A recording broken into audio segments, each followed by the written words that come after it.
অসমৰ দ্বিতীয় সৰ্ববৃহৎ ভূমিপুত্ৰ মিচিংসকলৰ অন্যতম এক পৰম্পৰাগত উৎসৱেই হৈছে পৰাগ উৎসৱ। আৰু আমি ইতিমধ্যে পৰাগ উৎসৱৰ আয়োজন সম্পৰ্কে ইতিমধ্যে পূৰ্বতে আমি বাতৰি সম্প্ৰচাৰ কৰিছিলোঁ। আৰু আজি আমি ইয়াৰ পৰা দেখুৱাব খুজিছোঁ, মই বৰ্তমান উপস্থিত হৈছোঁহি মোৰ সতীৰ্থ ভিডিঅ' জাৰ্নেলিষ্ট অমৰ বড়িৰ সৈতে। অমৰ বড়িৰ নিজৰ জন্মস্থানৰ এই এলেকাটো হৈছে ১ নং অফলা গাঁও। আৰু ইয়াতে কেইবাদিনো ধৰি ইয়াতে পৰাগ উৎসৱ আয়োজন কৰিছে। সুদীৰ্ঘ ৫২ বছৰৰ পাছত পৰাগ উৎসৱ আয়োজন হৈছে। সমগ্ৰ অঞ্চলটোৰ ৰাইজ ইয়াত উপস্থিত হৈছে। অসমৰ কেইবাখনো জিলাৰ প্ৰতিনিধি ইয়াত উপস্থিত হৈছে।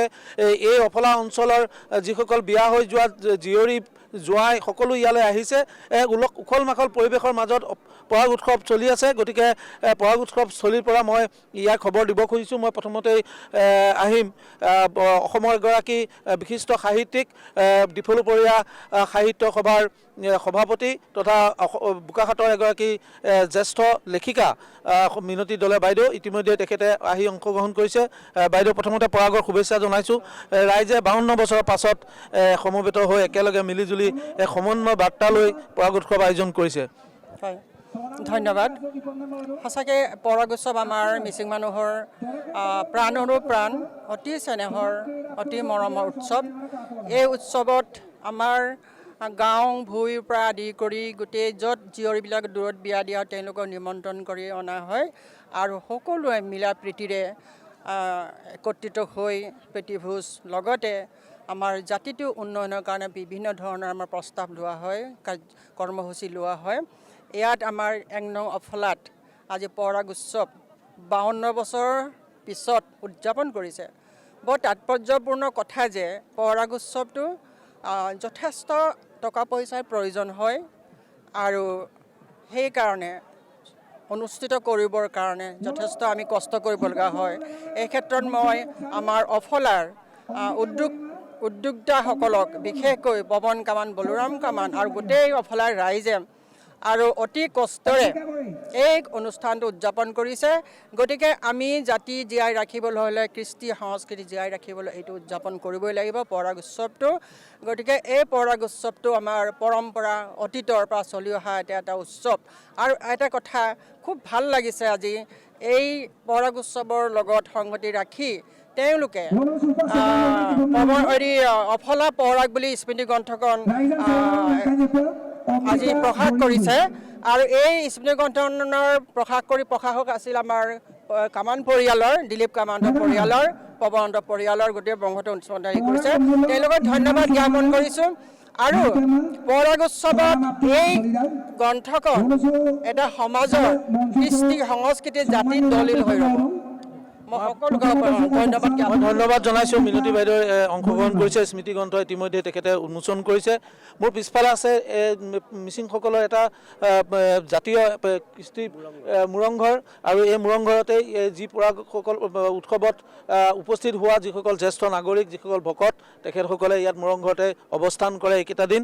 এটা পৰম্পৰা, এটা জাতীয় কৃষ্টি সংস্কৃতি ৰক্ষা কৰা এটা অনুষ্ঠান পৰাগ।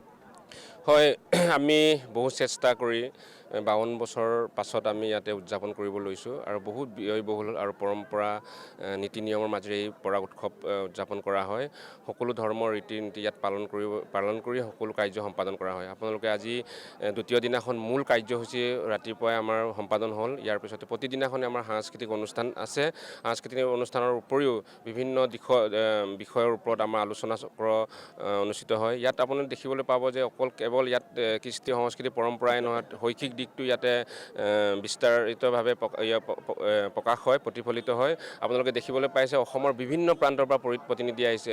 সকলো মিচিং গাঁৱৰ পৰা ইয়াত প্ৰতিনিধি আহিছে, দেখিবলৈ পোৱা গৈছে। গোটেই ইয়াত প্ৰায় ৩০ বিঘা মাটিত ভৰি গৈছে সকলো ৰাইজ। গতিকে ইয়াতে সমন্বয়ৰ থলীৰূপে ইয়াত পৰিগণিত হৈছে।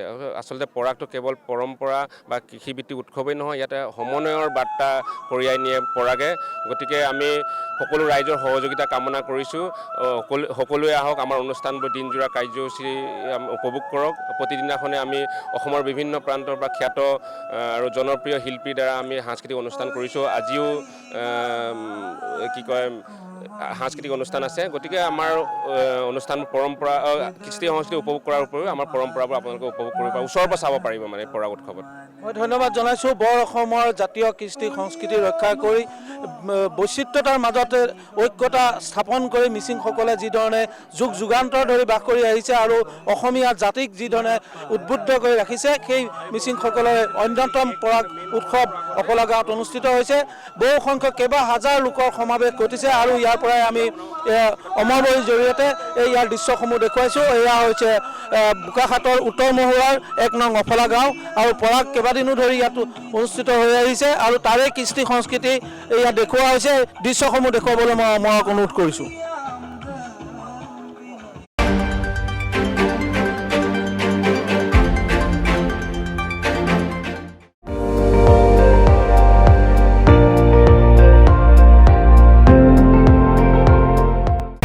আপুনি চাই আছে ND24, সৰ্বশ্ৰেষ্ঠ নহয় সৰ্বোত্তমৰ দৌৰত।